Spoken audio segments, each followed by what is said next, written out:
Have you ever felt surprised being rejected by a company after doing well in the interview? Have you ever felt difficult to communicate with the interviewer in an interview? If your answer to any of the questions is yes, you are in the right place. In this video, we will be talking about 5 different types of interviewers as well as how to deal with each of them to land a job offer. Stay tuned! It can be very discouraging that you put in lots of effort preparing for an interview and you feel that you did pretty good in the interview and you ended up being rejected. Many people are facing with this issue. Going on to data science interviews, you will encounter different types of interviewers. Some are great and some are not so helpful. Because interviewers play a critical role in the hiring decision making, it will be helpful for you to learn those different styles and come up with strategies to deal with each of them. Let's now go over the 5 different types of interviewers that I have summarized based on real interview experiences. I will also provide suggestions on how to work with each of them. First of all, we have the "what do you think" type of interviewer. This kind of interviewer refuses to be helpful, and whatever question you ask, even for clarification questions, they just direct the question right back at you. The difficulty of working with this type of interviewer is you never get any feedback. Especially during metric interviews, getting feedback is very important because the questions are open-ended and it's impossible to do well without narrowing down your answers towards a certain direction. To deal with this type of interviewer, you need to find ways to force them to give you some feedback. And here are 2 things that you could try. The easiest way is to directly ask yes or no questions, such as, "Does it make sense to you?" or "Is there anything I could explain more?" Under those questions, it's unlikely for the interviewer to still reply, "What do you think?" The second way to get feedback is to give the interviewer some options to choose from. For example, you can say, "Here are a few reasons that cause a problem. Which one would you like me to explore more?" Most of the time, the interviewer will give you a direction. However, some interviewers may still say, "What do you think?" In that situation, you need to prioritize the options based on your reasons and assumptions, and make sure you clearly communicate those. And it's helpful to confirm with the interviewer again once you are done with explaining your approach.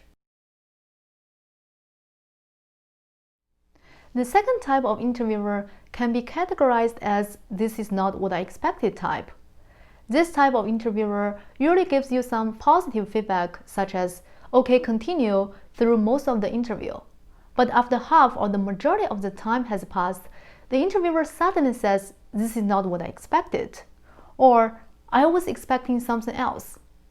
It is very frustrating when it happens because it seems that the interviewer was fine with your approach and suddenly he or she denies it. But it's not the end of the world and you could be able to pass the interview with the following tips. First, ask for feedback. Since the interviewer mentioned that it's not what he or she expected, you could simply ask what are the expectations and which part you were missing. Second, if you have other ideas in mind, but you didn't get a chance to talk about them, you could communicate those with the interviewer and ask for confirmation. You can say, "There could be other approaches to this problem, such as A, B, and C. Does any of those make sense to you?" Let the interviewer confirm the direction before going any further. Another thing you could do is to ask the interviewer for clarification of the problem statement. Say something like, "Okay, let's step back. My understanding of the problem is such and such. Am I missing anything?" So these are a few things you could do to change the situation when it happens. But this is not a pleasant experience, and we definitely want to prevent it from happening. So during an interview, do your best to keep the interviewer on track with your thought process. The best strategy is always state the high-level overview of your approach before going into details. Also, after finishing dive into some details, confirm with the interviewer that your approach is correct and whether you should dive deeper or move on to the next topic. The third type of interviewer is very different from the first two types. Instead of not giving you any feedback or telling you that your answer is not as expected, the interviewer shows positive feedback to your solutions and appears agreeable during the interview. But they have very high expectations of the candidates, and they do not hesitate to fail you if your answers don't meet their standards. The interview becomes tricky because the interviewer didn't show any negative feedback explicitly during the interview. Even if they notice flaws or lack of depth in your answers, they may still say, "That's great, that's awesome." So you end up failing the interview without knowing the actual reason. Therefore, you don't know how to improve. To deal with this type of interviewer, you should be alarmed when you notice your interviewer is too agreeable or you always receive positive feedback. Make sure you double check with the interviewer whether your answer is comprehensive, whether he or she wants you to consider more aspects to the problem or dive deep into any of the factors you mentioned earlier. For example, if you are asked to diagnose the issue that an important metric shifts to the negative direction, you want to confirm with the interviewer whether it's enough to only provide potential causes to the problem, or you need to provide suggestions to fix the issue. We have talked about 3 types of interviewers that require you to be very proactive in the interview so that you could get some useful feedback. The following type of the interviewer is on the opposite side of the spectrum, the always cut you off type. Those interviewers usually are very experienced and they pay close attention to your answers and find every opportunity to question your answer. They sense that you are following a framework and intentionally destructure you and to test whether you could be organized and to perform well under stress.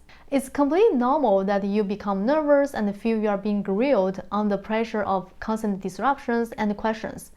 But in fact, if you are able to defend your answers and convince the interviewer will give you a strong yes at the hiring decision. The strategy here is to focus on the follow-up questions. You could take a deep breath and try to clarify the follow-up question first. If the question is very straightforward, but you don't have an immediate answer, you can say something like, "This is a good question, and I need to take a few seconds to collect my thoughts." You could get some time to think about how you want to approach the problem. It's always better to provide a structured answer than throwing random ideas.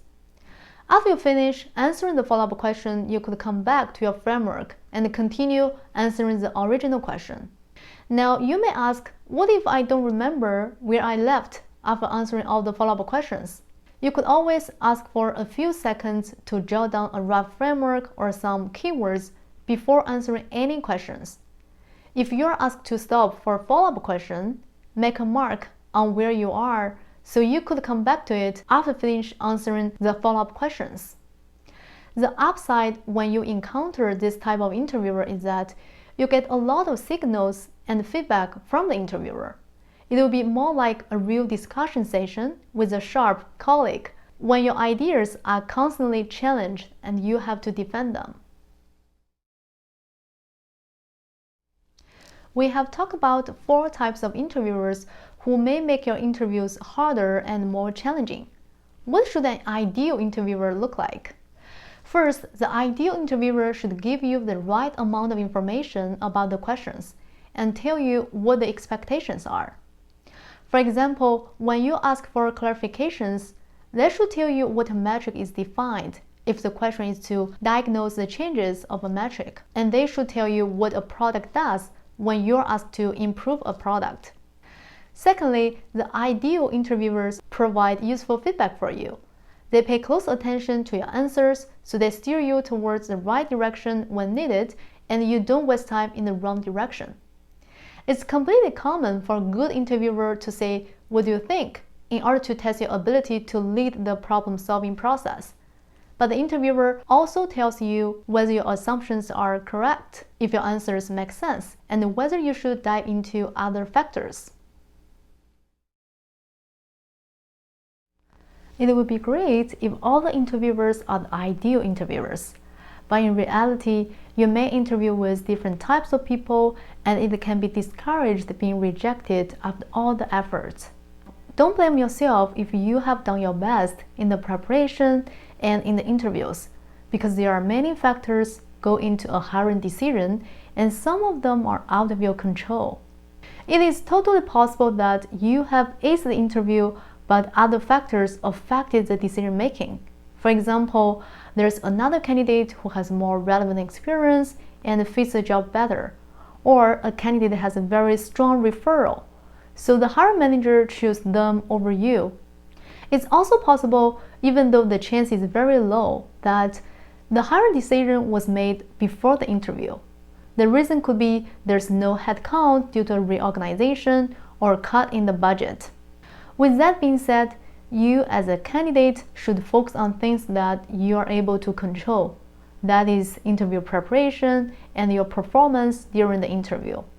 And under most situations, the biggest deciding factor of the hiring decision is your performance in the interview. We have talked about 5 different types of interviewers and some tips to deal with each of them. Hopefully you can use those tips in your next interview. Comment below and let me know what types of interviewers you have encountered, what was the experience, and what advice you would give to others. I do read every single comment myself, and your comment may be helpful to others as well. If you like this video, give it a thumbs up, subscribe, share it with your friends who are interested in data science. Stay tuned, I will see you in the next video.